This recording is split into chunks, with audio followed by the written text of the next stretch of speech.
So far in your podcast recording journey, you've got your home setup going on, or you're at a studio, you've recorded the audio, and another step now is the editing portion. How do you get this audio that you've captured ready for publication? Editing can seem like a daunting task, but in actuality, there's very few steps to get your podcast ready. Yes, you can take it further and you can spend a lot of time editing. However, it doesn't take much to get your podcast from its raw state to ready for publication. So you'll take that audio file that you've gotten out of your program that you used to record. You'll put that into an editing program, something like Audacity or GarageBand, which are two free, very user-friendly programs to edit your audio. And once it's in there, you'll see that entire conversation you have is one long file. There's no multiple files or anything to get confused about. There's really just that one file that you're then going to edit. Once that file has been put in, you'll want to listen through one time, at least one time, completed as it is, and take some notes. Make sure you have a pen and paper handy. Take some notes, take some timestamps. And that's another great thing about these editing programs is they'll have very specific timestamps that you can get down to the milliseconds of when something is said. And if you are listening through and maybe you really don't want it to be so raw conversation, you want to have a typical format, you can then take the timestamp notes of when you want to remove something. If something was randomly said later that you want to put to the front, you can take those notes. And then after you've listened through, you can start the editing phase of clipping things out, removing things from the conversation. One important note to remember is that if you're taking multiple notes and you need to remove multiple sections, start from the back, meaning start with that last edit that you need to make and move your way forward in the file. Only because if you start at the beginning and you clip it, all of those other timestamps that you had written down have now shifted to other timestamps. If you start from the end and you clip out and then you move forward, all of those other ones will be at the times that you had originally written down. That's a little pro tip for you to make sure that you don't go through that phase of editing and then you wind up not knowing where those other clips are. So make sure you start from the end if you have multiple clips to cut out. After you have the conversation of the audio in a place that you're comfortable and happy with, the next step would be how you bookend it or how you start it. Do you have music? Do you have a standard intro? Do you have a file that you use every time, or do you change it up? Whatever it is for your show that you like to do, that's the time that you would put those files in. So you take your other file for your intro or your music and you put that into the editing program. You lay that in there and then you blend the two, which is very easy to do with the move key. You move the audio file to where you want it to start and where you want it to end. Both of these things can be done really easily. And then once you're done with that, that's when you're going to export your audio as an MP3. And that's when you'll get it ready for publication. Something that you may come across is that you need to put an ad into your episode. So whether you read the ad yourself and you have a separate file that you've recorded for that, or maybe you did a live read, meaning in the show itself, you took a natural break and pause and then you read the ad itself, or maybe the ad has been given to you by the sponsor. Whatever form of ad that you're getting, you're either going to put that ad at the beginning, at the end, or in the middle. So that's what we call the pre-roll, the post-roll, or the mid-roll. And your pre and post-roll are going to be very easily input into your audio file because kind of like your intro and outro, you just stick them at the bookends, right? The mid-roll is when it can seem a little bit more complicated if you're pulling a file that's been recorded in post or beforehand and it's not read in the moment. What you want to do with that audio file is listen through into about the middle of the episode and find a break in the audio that makes sense. It's kind of natural. Something that happens a lot is right before you go on to a new topic, like you just ended a topic and you're about to just start into that next one, that is when it's most natural to take a break You put a slice in the audio file, you move the before and after pieces to the side, and then that's when you input that mid-roll ad. Now, we can definitely get a little bit more complicated if you're feeling like that's very simple. I got that part down. You can do blending. You could put music that fades in from the audio of the recording that then goes into the audio of the ad itself. And same thing for the post ad.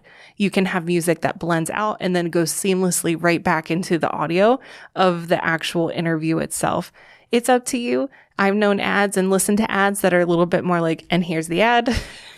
Sounds fine. Nothing wrong with that. And then obviously, as you get more comfortable with the audio editing programs, you can kind of work with them, test some things out, see what it sounds like to you.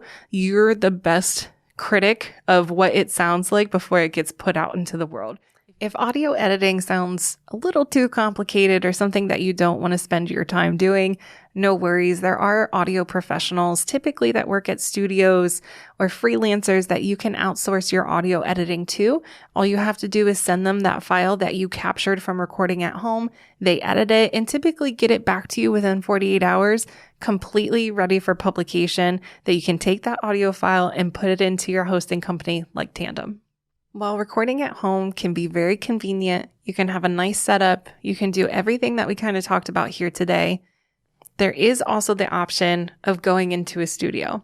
Now, there are pros and cons, of course, but some of the great things about going into a studio is understanding that you're using their technology, that their setup is done properly, that they're monitoring the equipment. A lot of that can allow you to focus more of the content of your show than you being in charge of everything. So, a little bit of the pros and cons there is that when you come into a studio, typically there's an engineer, and an engineer will make sure that everything is set up, the mic checks are good, you get recorded in your audio and that the levels are correct. And then actually a lot of studios will also have editing services. I know at Gotham, there's an advanced editing service that you send the audio into, you tell them the notes of what you would like to see happen, and then they deliver it within typically like 48 hours. So you could get your audio back pretty quickly, edited and done for you. Now, pros and cons there is that gets done quickly, definitely an investment of your money, but time is money. So sometimes if it takes some work off of your shoulder and off of your plate and you get a really great sounding audio file, it may be worth it to you to invest in going to a studio and paying for advanced editing. Also, another amazing thing about being inside of a studio is the experience itself. You do feel a little bit like a rock star getting to walk into the studio. Everything is set up for you. Your cover art is displayed on the screen. And also, especially if you have a guest with you, it's so amazing to meet somewhere for this special occasion and record your audio. And then you get to leave here on a high, essentially, because you just had an amazing conversation, or maybe you had a really deep conversation, or you feel like that audio was captured correctly and you don't have to stress about setting everything up. The studio experience is one that I really recommend, and even if it's only for those really special occasions, because when you walk out of here, you know that everything has been handled and you get to go on to the next thing. There's a lot to do when it comes to your podcast. You might have to make some social media clips. You might have to run an ad. You might have a list of other things to get doing that day for it. Coming into the studio and knowing that they can handle the equipment setup, they work with you in the moment. Your engineer is typically behind a glass wall. You talk to them through the headphones. It's just an amazing experience, especially when it's done right.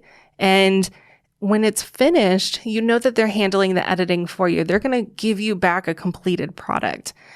Really, we can't recommend the studio experience enough if you can afford it or if you're near one. However, it shouldn't take away from the fact that audio can absolutely be captured at home. You can stick to a constant and consistent release schedule by taking on some of these factors in your own apartment or home. Okay, so now we're going to introduce the dynamic of having someone else in the room with you, your guest, maybe your co-host, whatever it is. Today we have Mike Ortiz, the man, the CEO. He's in charge. Woo! What's going on, everybody? Thanks, Brianna. You're welcome. Yeah. So when you introduce another person into the room, into the dynamic, there are some things you're going to want to make sure you're setting up correctly. Obviously, you want them to have a similar setup to yours. Same microphone, mic stand, stuff like that, just for consistency of sound.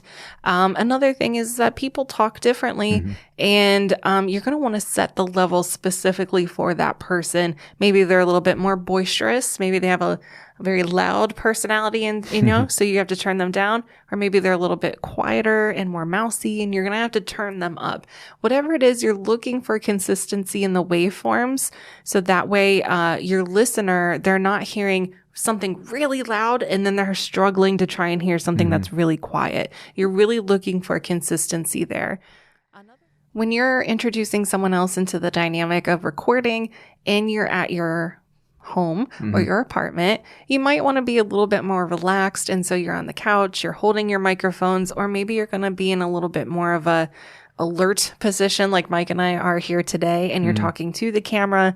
Whatever it is, you're just going to want to make sure that you are talking in the direction. Mike is going to explain that a little bit more to us. Yeah. So, through when you're talking to somebody, you're naturally going to go in that direction. So it's like if I'm talking to Brianna, the mic's it's kind of tilted to my right here, just because that's naturally where I'm going to go.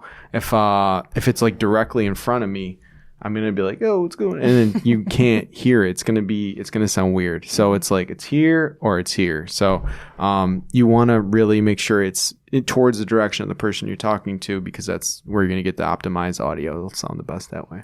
Absolutely. Yeah, it can be hard with the tabletop microphones. If you're holding your microphone, you naturally can take that with you wherever you go. But on the tabletop microphones, you are going to want to position that in the way you want it kind of before you get recording. Because, this... that definitely makes some noise. Yeah. So if I know that I'm going to be playing it up to camera, but I want to also be talking to Mike, I'm going to put it a little bit here. So when I'm naturally looking here at the camera, it's straight on. But then when I want to talk to Mike, I'm going to just turn my head a little bit. So you're still getting that same great audio, but I'm positioning myself to talk to him, make eye contact, stuff like that.